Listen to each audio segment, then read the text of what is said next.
Hello guys, সবাই কেমন আছো? আশা করি সবাই ভালো আছো। আমি তোমাদের চাঁদপুরের বোন সোহাগর। আজকে নিয়ে এসেছি লাউ শাক দিয়ে শিং মাছ দিয়ে, সাথে দুইটা আলুও ব্যবহার করেছি। আলুটা তাহলে চলো পুরো রেসিপিটা দেখি। প্রথমেই লাউ শাক এবং আলুটাকে কেটে দিয়ে পরিষ্কার করে নিয়েছি, শিং মাছটাকেও কেটে দিয়ে পরিষ্কার করে নিয়েছি। রান্নার জন্য কড়াই বসিয়ে দিয়েছি সাদা তেল, দিয়ে দিব পেঁয়াজ কুচি। পেঁয়াজ কুচিটা আমি কেটে ডিপে রেখেছিলাম, তাহলে পেঁয়াজটা অনেক দিন রাখা যায় এবং রান্নার সময় নামিয়ে রান্না করা যায়। কোয়াটার চামচের 1 চামচ লবণ দিয়ে দিয়েছি। এখন একটু পানি দিয়ে দিলাম, না হলে পেঁয়াজটা পুড়ে যাবে, সেই জন্য পানিটা আগে দিয়ে দিয়েছি। কোয়াটার চামচের 1 চামচ হলুদের গুঁড়া দিয়ে দিব কোয়াটার চামচের 1 চামচ মরিচের গুঁড়া, দিয়ে দিব কোয়াটার চামচের 1/2 চামচ আদা রসুন বাটা। মশলাগুলি তেলের মধ্যে নেড়েচেড়ে ভেজে নিব। মশলাগুলি তেলের মধ্যে নেড়েচেড়ে ভেজে নিয়েছি। এখন দিয়ে দিলাম কাঁচামরিচ কুচি, দিয়ে দিব শিং মাছ। কাঁচামরিচটা দিয়ে নেড়েচেড়ে মিশিয়ে নিয়েছি। শিং মাছটাকেও নেড়েচেড়ে মশলার মধ্যে এভাবে করে কষিয়ে রান্না করব। মশলার সাথে শিং মাছটাকে নেড়েচেড়ে কষিয়ে নিচ্ছি। সামান্য পরিমাণে একটু পানি দিয়ে দিব। এই পানির মধ্যে আমি শিং মাছটাকে কষিয়ে নিব। শিং মাছটা এই পানির মধ্যে আমি সিদ্ধ করে নিব।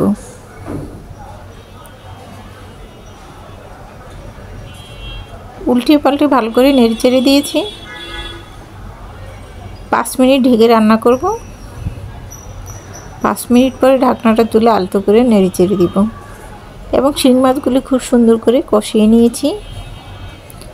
এখন আমি শিং মাছগুলি তুলে নিব একটা পাত্রেতে।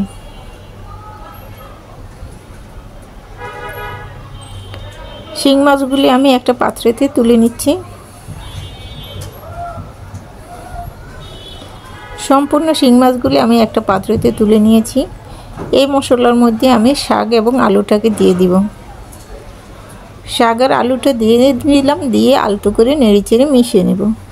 মশলার সাথে খুব ভালো করে মিশিয়ে নিব।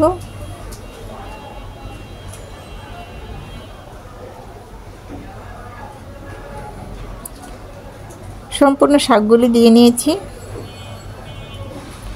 উল্টে পাল্টে ভালো করে নেড়েচেড়ে দিব। মনে হচ্ছে কতগুলি শাক, কিন্তু অল্প হয়ে যাবে যখন সিদ্ধ হয়ে আসবে। এভাবে করে নেড়েচেড়ে শাক আর আলুটাকে ভালো করে কষিয়ে নিব।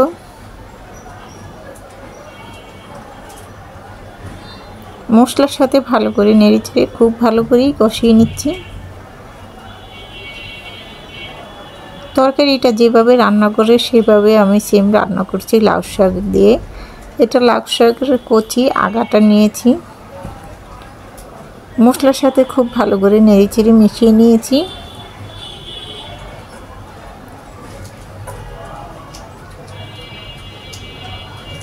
শাক থেকে বেশ পরিমাণ পানিটা বের হয়ে আসছে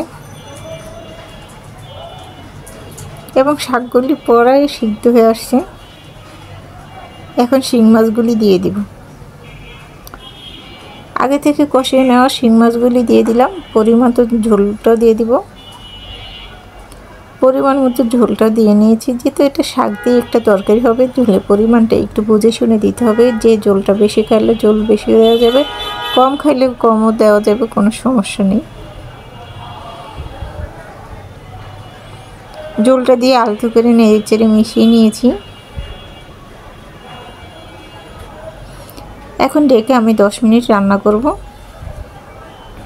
10 মিনিট পরে ঢাকনাটা তুলে আলতো করে আবারও নেড়েচেড়ে দিচ্ছি।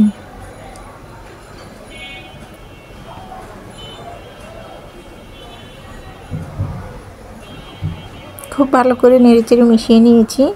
মাছগুলো উল্টে পাল্টে দিয়েছি। আরও 5 মিনিট ঢেকে রান্না করব।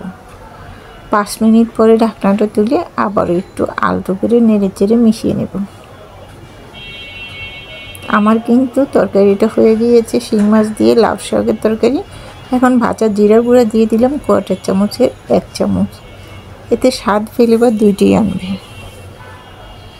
জিরার গুঁড়াটা দিয়ে আলতো করে নেড়েচেড়ে মিশিয়ে নিয়েছি। আমি এখন চুলাটা অফ করে দিব। চুলা থেকে তরকারিটাকে নামিয়ে নিব। তরকারিটাকে চুলা থেকে নামিয়ে নিয়েছি, একটা মিশ্রণ বলে বেড়ে দেখাচ্ছি কতটা সুন্দর এবং লোভনীয় হয়েছে। যারা এভাবে মাছ পছন্দ করে, যে শিং মাছ দিয়ে কই মাছ দিয়ে লাউ শাকটা এভাবে রান্না করে খাওয়া যায়, খেলে কিন্তু খুবই মজা লাগে।